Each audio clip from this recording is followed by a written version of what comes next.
پرزیدنت بلاروس الکساندر لوکاشنکو روزهای 11 اکتبر سال 2022 با سفر رسمی از تاجیکستان بازدید کرد.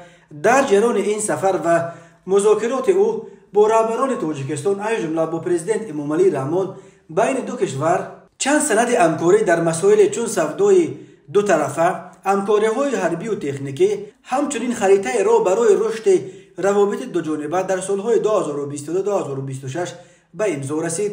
در روزهای بازدید لوکاشنکو بین شرکت‌ها و کارخانه‌های تاجیکستان و بلاروس، اساساً با کارخانه تراکتورسازی مینسک MTZ به مبلغ در عموم 46 میلیون دلار قراردادها نیز امضا شدند.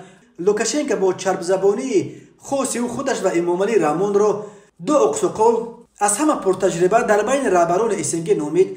در حقیقت امامعلی رحمان از سال 1992 اینک 30 سال باز و لوکاشنکو از سال 1994 اینک 28 سال باز رهبری کشورهای خود را در دست دارند. از آنها از نگاه سابقه رهبری کمی جوانتر ولادیمیر پوتین که از پایان سال 1999 اینک بیش از 22 سال باز رهبر روسیه است، البته با 4 سال فاصله که پوتین سالهای 2008-2012 سروزیر بود و این 4 سال کرسی پرزیدنتی را برایش دیمیتری مدودیف قراولی میکرد. از نگاه سابقه ریاست در جای چهارم در اسنگ پرزیدنت آذربایجان الهام علیف میستد که 19 سال قبل از تیر ماه سال 2003 به جای پدرش حیدر علیف برابری این کشور سرشار از منابع نفت و گاز قفقاز جنوبی رسید. شام 11 اکتبر پرزیدنت تاجیکستان به شرف مهمان بلندپایه‌اش از بلاروس در بوستانسرای حکومت ضیافت خاصی را آراست. در سال اولی بوستانسرا بار دیگر از میوه و سبزیجات تاجیکستان پیرامیدها و فواره‌ها و راروا ساختند.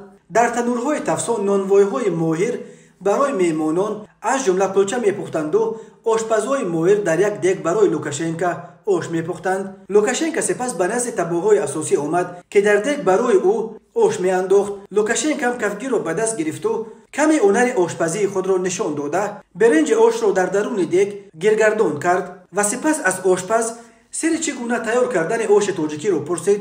در جریان صحبت معلوم شد که لوکاشنکو هنگام پختن آش در یک جا به اشتباه را میداده است، یعنی اول آب و بعد برنج را باید اندازیم. من باشم اول برنج را می انداختم و سپس آب را، گفت لوکاشنکو به آشپز تاجیک. به صحبت لوکاشنکو و آشپز امامعلی رحمان نیز چند بار امر شد و در بابت چگونه پختن آش پلو به لوکاشنکو چند مصلحت خود را داد. ویدیوی صحبت لوکاشنکو با آشپز تاجیک را تلگرام کانال پول پرو و منبر اساسی انتشار اطلاعات درباره فعالیت‌های پرزیدنت بلاروس نشر کرده است. سفر لوکاشنکو به تاجیکستان نیمه دوم روز 12 اکتبر انجام یافت و او از دوشنبه راهی استانه شد. لوکاشنکو در پایتخت قزاقستان تا 14 اکتبر میماند و در یک نشست سران کشورها که حکومت قزاقستان دایر میکند اشتراک خواهد کرد. اما سفر او به تاجیکستان اساساً با همین صحبتش با آشپز تاجیک در یاد میماند.